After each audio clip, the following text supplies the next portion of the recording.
everyone, welcome back to another episode of Unbalanced with me, Cerys Davage. I hope you're all doing well.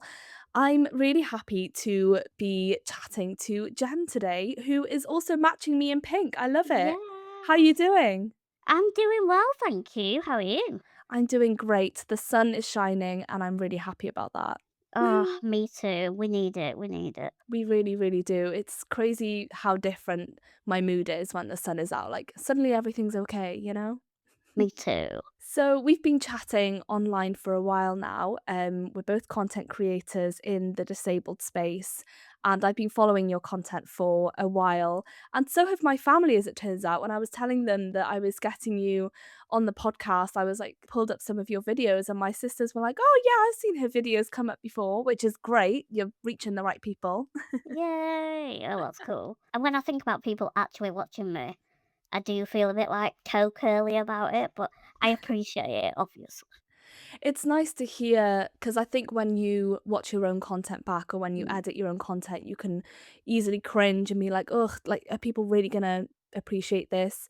But then when you hear the good feedback, it's like, "Oh yeah, this is Yeah, what it's all for."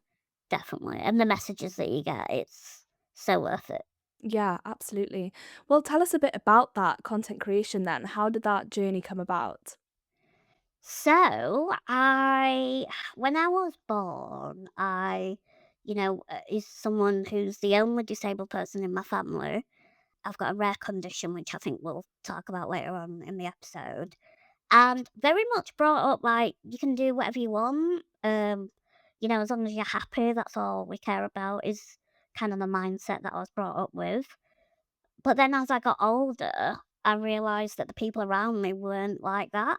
So then I was like, wait a minute, my parents have just said I can do what I want. But, people at university were saying, oh, sorry, you can't get in this room, or, the steps to this building. So I started to realize that the world wasn't as equal as my mum and dad, which, how dare they?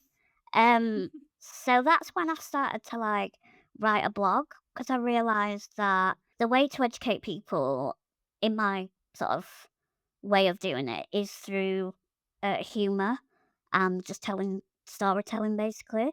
So I just started telling stories about, what people have said to me, or in fact, my first blog was what's in my bag. And do you know what was in my bag?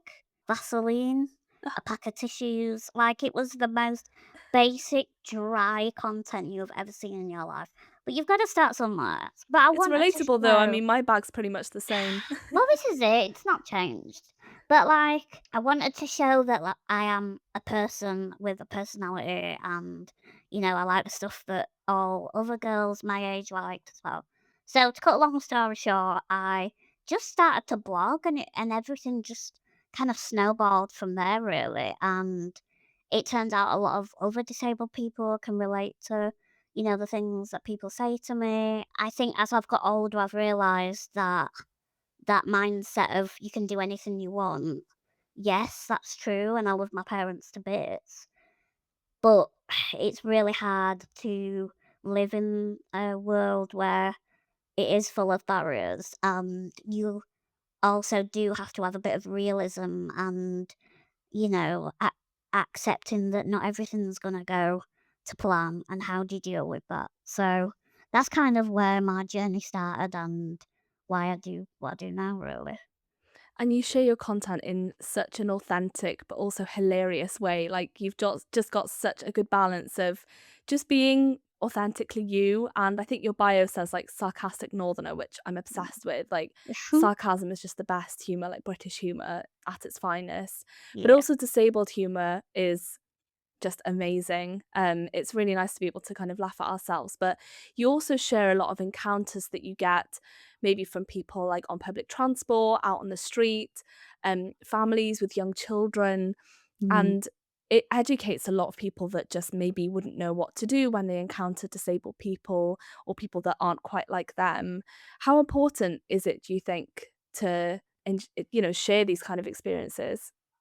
Yeah, it's really important to me because a lot of people, non-disabled people will say to me, "Well, you don't get chance to talk to disabled people about what the right thing to say is." So, in my eyes, it's like I make that content so that people can learn in their own time, because we have to allow for mistakes to happen, unfortunately. Like, I would love to live in a world where everyone was just totally fine with me, they didn't say anything weird, but I say weird things to other people. And I hate to admit it, but I do. I've had, what I call Barbara moments. So I just think it's important to lay it all out there, let people to figure it out themselves almost, rather than lecturing. You must not say this and you must say, I mean, that content is out there and that's great. But for me, I almost want them to get to that point themselves. So I'll just reenact it and you can react to it in whatever way you want to. Um, Mm. and I just think for me, that's the most powerful way to share Yeah, stuff. absolutely. Because people can either relate from your content, from what you're sharing, which is just so powerful to know that you're not the only one going through these kind of situations. Yeah. But also, I'm seeing from a lot of your comments that people are saying, "Oh, well, thank you for sharing that because I actually wouldn't know what to do, or maybe I would have done that in another situation." What would you say are like your most common kind of encounters that you tend to share? They have to tell me how many disabled people they've met.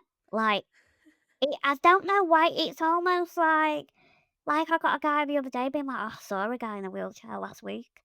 And I don't know what to say to that. I'm like, "Cool." Or, Good for you. yeah, and I get it, I get it. It's almost like spot the difference. You're just kinda saying what you see, but it's non-information to me that I don't really know. So I think that's the most common is, I think what people are trying to do is say, "I'm welcoming, I'm interested, and I'm a good person."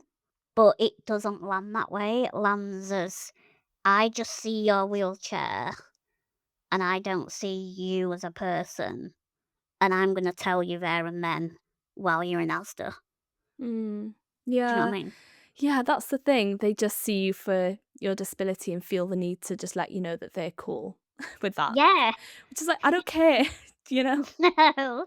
Like, yeah, I sort of get it in a weird way, but, like, I also don't need to know that everyone in Asda is okay about me, because I'm just getting my shop, so, you don't even have to be the most inclusive person. We're just existing together in a big room, and I'm Mm. gonna go home. Do you know what I mean? Yeah. It's not like you're gonna reply with like, "Oh, I saw a guy that looked like you the other day too." Yeah. Like, Yeah. it's really weird. For me, I get a lot of people, like, if they try and call me out for, like, parking in a blue badge space because my disability isn't immediately obvious, and then when I correct them that actually I do have a disability, they try and rectify it with like, "Oh, yeah, that's totally fair. My uncle has a disability." I'm like, Yeah.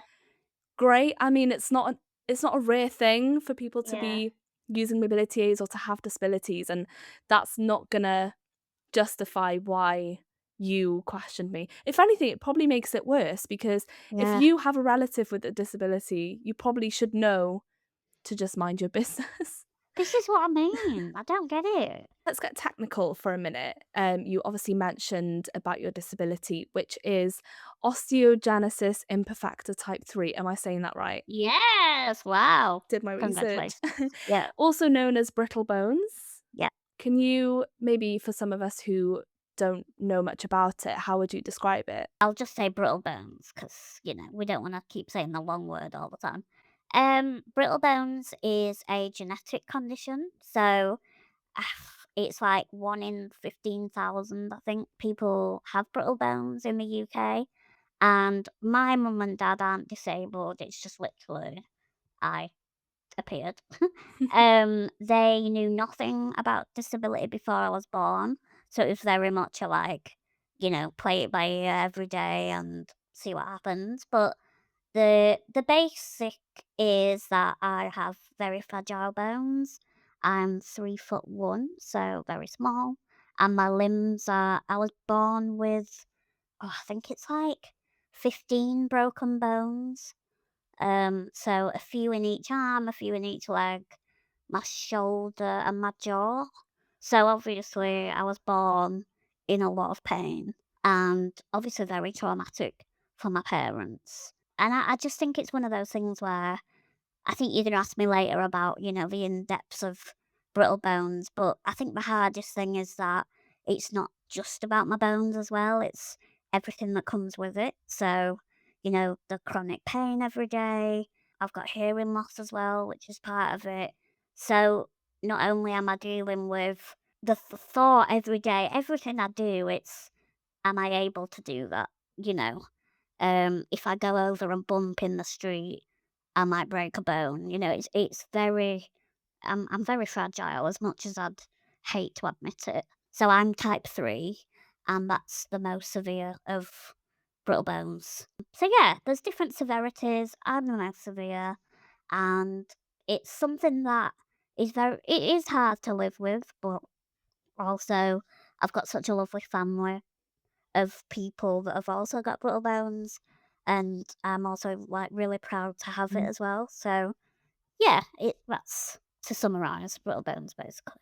Well, thank you for summarizing that and for educating us. I've already learnt so much about it just in that little bit there. I had no idea that it affected things like your hearing, which Mm, is yeah, obviously you just wouldn't know.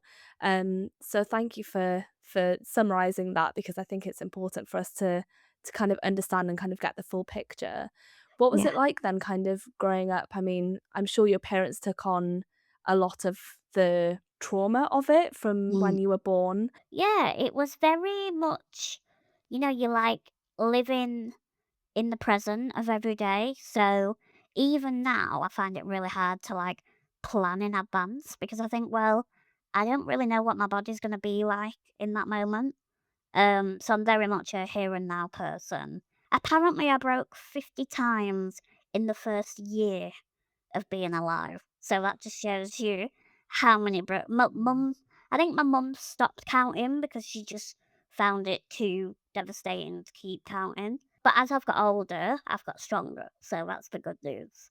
I would say now I probably break and I don't even realize it because my pain tolerance is so high. So, I'm really flippant and I'll say, "Oh, I think I've got a cheeky crack in my rib."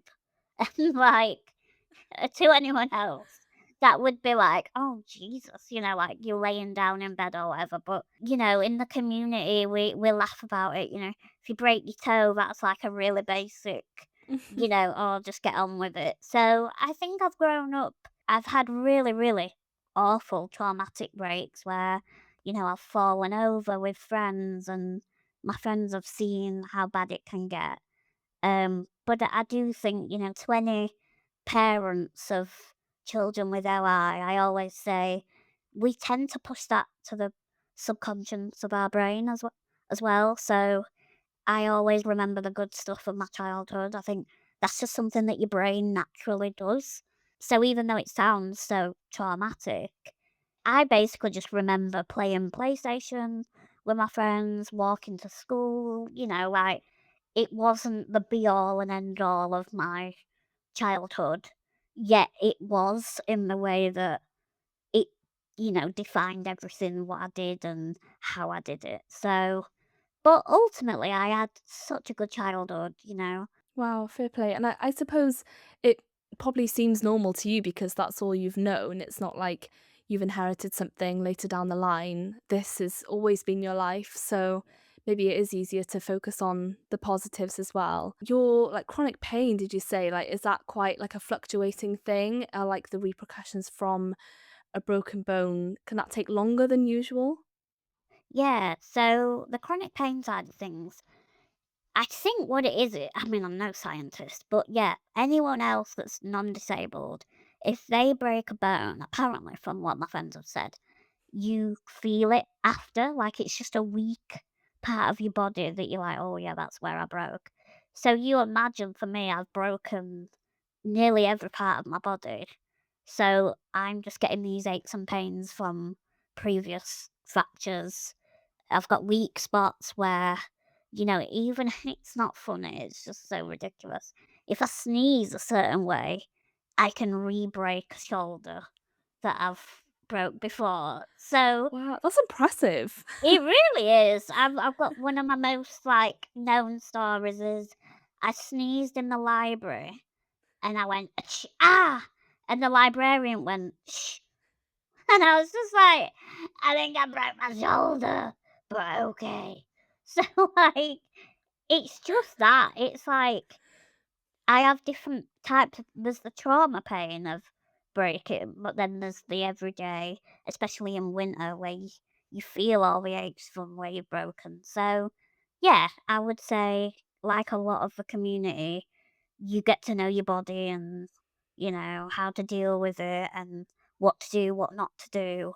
And it's just become part of my everyday, even though it can be frustrating. I've got to know what to do. That's good. I can Yeah, definitely relate to that, as someone whose day to day looks very different, yeah, depending on like my energy levels or how my muscles are doing at the time. And sometimes I'd feel like really strong and I'd go out for a walk and then my knees would just randomly give way and I would just fall out of nowhere. And I'm like, right, great. Well, that's kind of ruined my plans for today. Now I have to go home yeah, and rest. So sometimes it is just a matter of listening to your body despite your plans and despite what you want to do. yeah.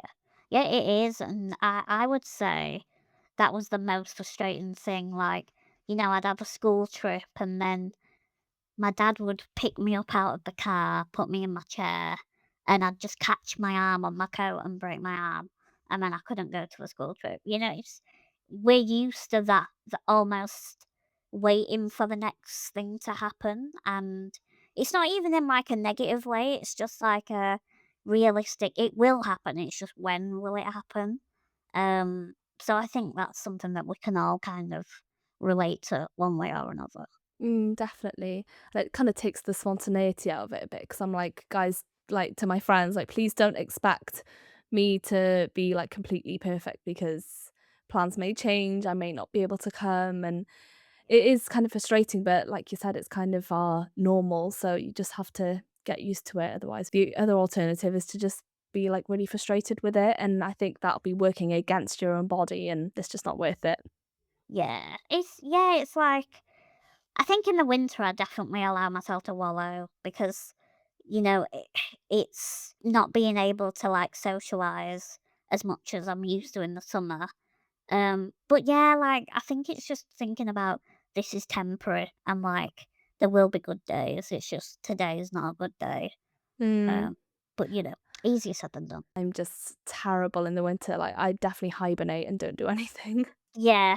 Do you know what? I have actually like made a pact with myself that this winter I am gonna say to my friends, have no expectations. Like, because I just make myself sad because I'm like, yeah, I'll go do the Christmas markets. I'm not going to do the Christmas market. Like, it's so cold. And I know that, like, people looking in will be like, oh, that's so sad. But no, I'd rather hibernate. You come to me, we'll get a takeaway. Do you know what I mean? There's ways to do it. I think the best way to socialize during the winter is to get people to come to you because there's no Yes. way I'm going out in the winter, No. and if I do go out, then I'll be wearing lots of layers and not looking my best, so, Exactly. it's not ideal.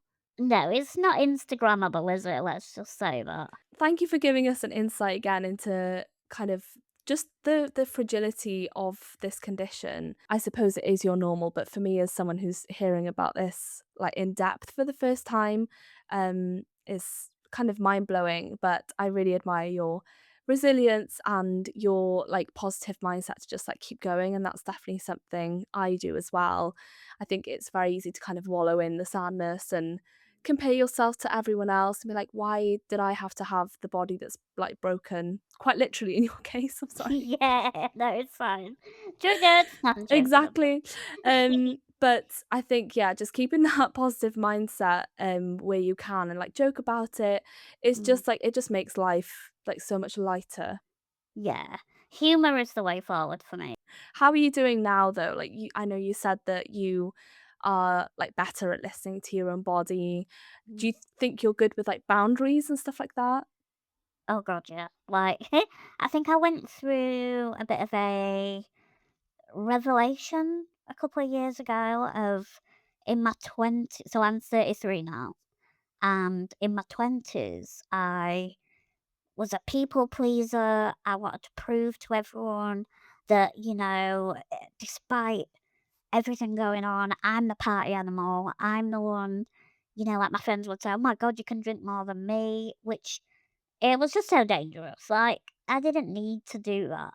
So now I've gone through a phase of actually, what does my body want to do? And my body just wants to exist. My job, which some people don't understand, but my job is my passion, and content creating now comes first.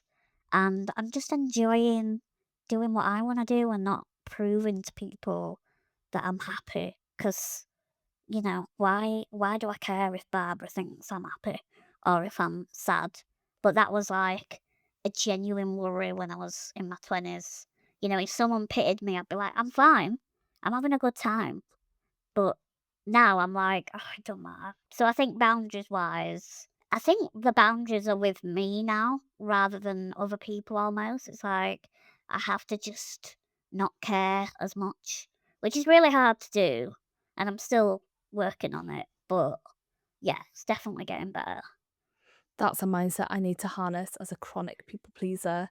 Oh, I think I've definitely gotten better since when I was in school, I didn't want anyone to know about my condition because yeah. I cared so much about what other people thought of me, Mm, which is a hard thing to admit, I guess. But now I'm just at the point where I'm like, I don't actually care how other no, people see me as long as I know that I'm a good person and that I'm enjoying life and I'm doing things that I want to do. Who cares what other people have to say? exactly. Do you want to know? Well, I've never told anyone this actually, but I was such a people pleaser. Like, 2 years ago, let's say, that I would answer all my WhatsApps on an evening instead of doing the basics like showering, eating, because I needed to be able to get back to everybody. Like, how bad is that? And I Oh, was just like, what am I doing? I stink. I'm starving, and I'm tired. And like, I just had this realization of if my friends are my friends, they won't care if I go and get a shower and have an early night. But I had it in my head that I am this disabled person that's lucky to have friends, which is such a bad mindset to have, by the way. And now I'm just like, I've got to look after myself first. And then my friends will have me when I'm able to be communicative and stuff like that. So, yeah, it was pretty bad, not gonna lie. I'm sure you're looking back at, that version of yourself now and like, "What are you doing?" The people that understand will understand. And what I realized was everybody that wasn't a Barry or a Barbara, which to listeners that don't know is when I do the skits, I talk about Barrys and the Barbaras that are weird to me. I considered them as really good friends. But actually, you can't keep up with, and I'm not, exaggerating, 50 people. Like it was so unhealthy to try and keep up with so many people just because they were being nice to me. Whereas now I'm like, actually, a friend, you've got standards in friendships. What do they give you back? And it's not just that they're not a weirdo. Like, what do they do for you? Do they listen to you? Do they, make you laugh? I don't know. Like, I think it's a deep thing about being disabled that you want to be seen and validated so much that you will do anything to keep that validation, if that makes sense. Mm, I think that's definitely a common feeling within Mm, just disabled people in general. Yes, you might lose some people you thought were your closest friends, but they clearly weren't if they didn't, respect those boundaries and actually wanted to see you for you. yeah, and also, I saw on Instagram, life is like a train. Some friends jump on for a couple of carriages and then they get off again. And then some friends stay with you for the whole journey. And I really do believe that, everybody gives you a message in life. And it doesn't have to be an argument or a disagreement. It's just, your distance from people, and that's okay. And I think we should allow for that to happen. I love that, train metaphor. I've never heard Good, that one. isn't it? I really like it, yeah. I'm definitely gonna be visualizing my life like that now. Yeah, me too. Um, When I'm on a train as well. yeah. Like, wow, this is, like, definitely a metaphor for something. Yeah, a bit of Adele on in the background. Eh, Yeah. really feel like you're in a music video. Yeah.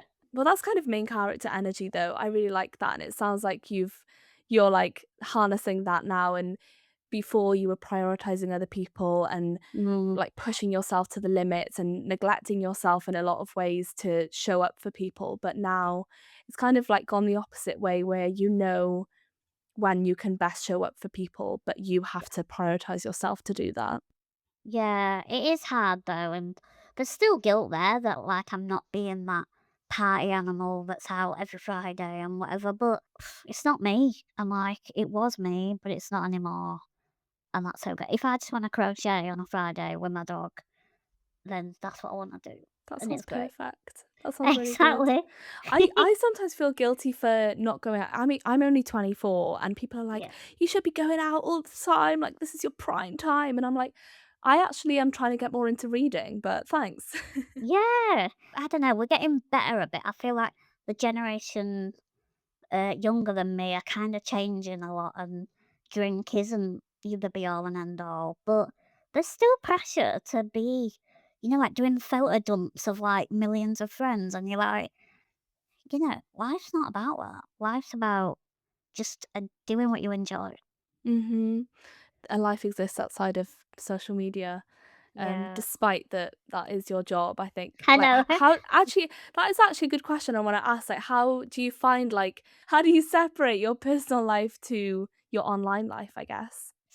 Good question. It's very hard because I also have this thing of like I really believe in being as real as I can, but I do have boundaries, posting online. I think one thing that I've learned is don't post much about my dog because a lot of people have a lot of opinions about dog owning. What? Bloody hell. Oh my God. Everything I put, everything, it's that's dangerous. Rosie had a stick in her mouth and someone said, "Please never put sticks in her mouth." First of all, I'm not putting a stick in her mouth. She picked up a stick. And also, aren't dogs stereotypically made to pick up sticks on the floor? Yeah. And I think because I chronically care about my perception, I hate it, but I do. I don't want to open that anymore. So, that people get pictures of Rosie, but that's it. Like, I'm That's not so saying what she sad. eats. I love I dog know, content. I know, and like I don't share what she eats. I don't share the treats that she eats because everything has an opinion, and I Mm. understand that. I think it's the way people give you feedback that it's like, oh, it's too stressful. So anyway, yeah. So that side of things, my family don't like being online, so I don't really share much of my family. But in terms of me, I would say I went to the Scope Awards last week and someone said, "Oh, I follow you and I enjoy your content." And I was like, "Do you think I'm like I am online?" And she was like, "Oh, absolutely." And I was like, "Yes." Aw. I That's definitely my get number that one vibe thing. as well from you. I hope so. I think, it's really easy to edit yourself online, like quite literally. But I just think like if you're gonna meet someone, you're gonna get caught out. So you might as well just be you. Absolutely, yeah. That's very true. But thanks for sharing that. I mean, it's a constant battle when you don't know whether you'll get, like, negativity for something. Yeah. But it is very good to have those boundaries, especially with the amount of followers that you have. I want to ask you, what else brings you joy in life? I know you said you've got a dog, you like to crochet. Yeah. What other things bring you joy in life? Do you know what? I would say like random chats with random people. Like I'll just start chatting to someone. Like the other day, this woman sighed. She worked at Boots. And I just turned around and I went, "Are you fed up?" She went, "Yeah, I am a bit." And I went, "What can I do to make that better?" And she went, "Oh, you already have, love." And that was just a simple little, one-to-one for a quick chat. And it turned out it was my birthday, so I told her it was my birthday.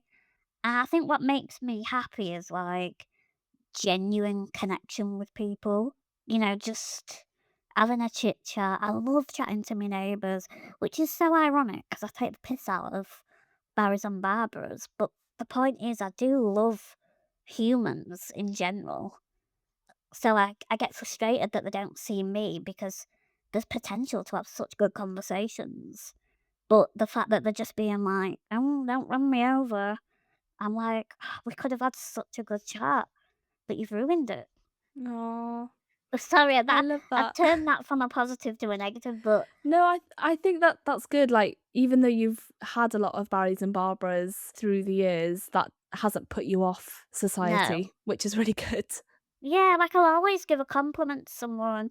If someone's got nice nails, I'll say, "Oh, I like your nails," or, "I like your outfit." And I just think it's so important to, the world is so heavy right now, like, there's so much going on, and just having like a genuine comment as well, not just something that you say in it because, you think it sounds good. Like, yeah, I just think that can make someone's day, and it also makes my day because it reminds me that, like, I live on my own as well, so I really rely on other people to give me sparkle because 'cause I'm an extrovert, don't know if you can tell.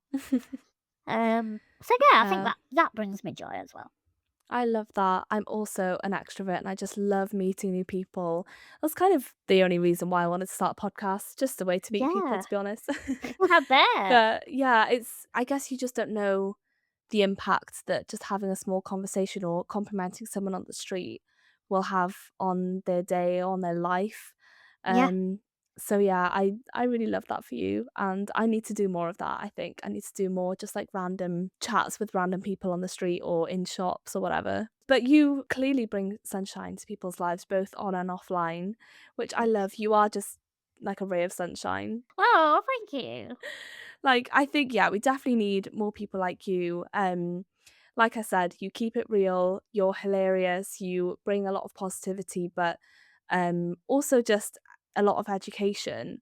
And a big thing you do is you address a lot of comments and things maybe from like ignorant people. I suppose there are a lot of misconceptions around brittle bones. What would you say is like the most common one that you'd like to address? I would say, I think the whole dating life is probably and I get it to a degree because if I say, I can sneeze and break a bone, obviously, naturally, people think, well, how can she be with anyone if she can't even sneeze? But like, there's so many layers to disability, and also so many layers to human connections. Like, it's not just about physical stuff. And also, it's so hard putting yourself out there anyway at the moment in life. But in terms of dating, first of all, people think you've just got so much audacity that you say, you want to be with somebody. They think that how could a disabled person, have desires or preference, or God forbid we have preferences. Because, disabled peoples are aliens, right? They're not actually Yeah, people. yeah. Like, it's so weird that we would want to, that we have desires. At the age of 27, I wrote this text to my family because I wrote a blog about dating, and I almost like, well, I came out as straight and that I wanted to date, and it felt like I was announcing that I had desires to be with a man, and it was such a big thing for me, and I'm not saying it's the same as coming out, but, like, it felt like such a big thing to be a disabled person and say, because you infantilise so much, I felt so embarrassed, and it was such a weird thing that I had to get over myself. So now I'm, like, quite openly chatting about it to get myself, get that internalized ableism out of myself. And following different disabled couples really helps as well to it's silly, but I would say that is such a myth that people still have around disability.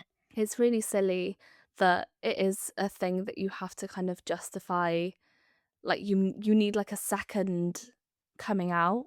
Like, Yeah, yeah, I'm a woman, but also like, with a disability, but also, yes, I would like to find someone and yeah, have, intimacy, whatever that looks like. yeah, It's so it is really silly that a lot of disabled people have to do that and have yeah, to fight a lot of comments online like, "Wait, how can you do it, though?" And yeah. it's like, actually, it's none of your business, first of all. Like, you're just No, being nosy. You don't actually want to know. I think you're just being nosy. But I guess people sharing their experiences and being more open about it will hopefully one day just bring that awareness to, like, just get people to stop questioning it because it shouldn't be something that's questioned because you wouldn't question it from anyone else. no.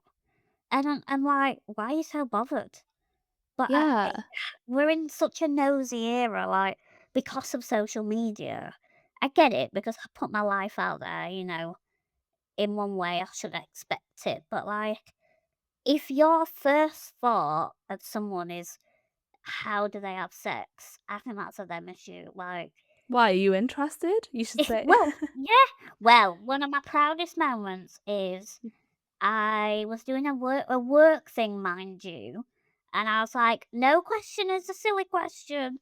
Never Uh-oh. say that again." Which I've never said it again.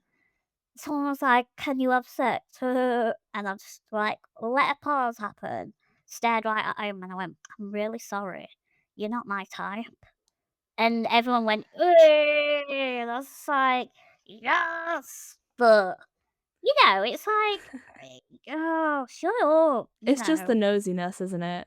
It is, and it's almost like you're either infantilized or fetishized, and there's no in between. Like, and it's so confusing because it make like I don't know, it makes you feel like you can't just be a confident woman. Well, fair play. You're really good at holding your ground and having those, like, witty comebacks to the people who really need it and need to be just humbled for a sec.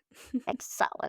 I guess we should round this episode off. But before we finish, what is a piece of advice that you would give to your younger self or maybe someone else that's struggling with their condition? Ooh, good question. I would say, as annoying as it is to hear, everything in the disability world takes time. And it's taken me, well, I first moved out of my house, my family home at 27. And that is quite a late age for some people. It's not late for everybody. But it's the classic thing of it's the domino effect. You can't do one thing until you've done this paperwork, and then you can't do that paperwork until you've handed in your ID and your passport and I don't know how many poos you've done in a day. So it's just like have patience, try not to get, defeated by it. Allow yourself to wallow when it is harder to achieve stuff, but just keep plodding because eventually you'll see that what you're doing now is not what you were doing, you know, 1 year ago, 2 years ago, however many. But yeah, just keep swimming, I would say. Thank you for sharing that. It's so important to recognize how far you've come as well, especially through the battles and the tough moments that you think, how on earth am I going to get through this? You always do. You do, and like, I'm especially someone who I'm kind of working out that, my brain might work differently to others.